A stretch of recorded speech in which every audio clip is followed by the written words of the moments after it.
Being able to build a fire is one of the best ways to gain mad props with your friends.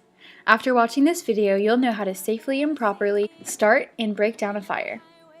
When choosing a site to build your fire, make sure you find a spot away from trees and shrubbery and that you're building it on bare earth, not grass. If possible, use an existing fire ring. And if you happen to come upon a fire pan, feel free to use it. There are 4 key components that are a part of every fire: fuel, heat, oxygen, and love. The love part is optional, but it sure does help, especially when it comes to a leader and her followers. Now it's time to find our fuel. No, fires don't like coffee and cookout like college students do. We need to find some wood. Wood can come in all shapes and sizes.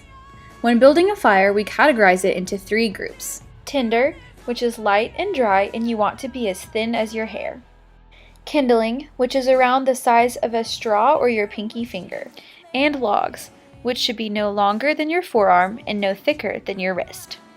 Make sure to collect wood that is dry and dead. You'll know that it's dead if it snaps rather than bends. Bend and snap! Now it's time to lay the fire. The teepee, lean-to, and log cabin are a few of the most common ways to form the fire. Our personal favorite is the log cabin. You'll want to start with a good collection of tinder placed in the center, and then stack kindling one on top of another in a cabin or box shape. Light the tinder and allow it to catch the kindling. When your fire grows and is in need of more fuel, use logs around the base of the fire. Remember, the best fires have the right balance between fuel, heat, and oxygen.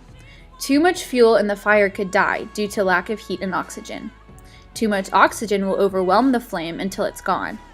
And the heat cannot form a flame unless it has fuel to burn.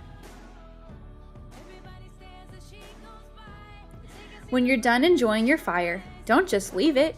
You must break it down properly. Douse your fire with water, ensuring there are no hot cinders remaining. Then scatter the ashes over a wide area, and they will eventually blend into the environment. Now you know how to safely and effectively build and break down a fire.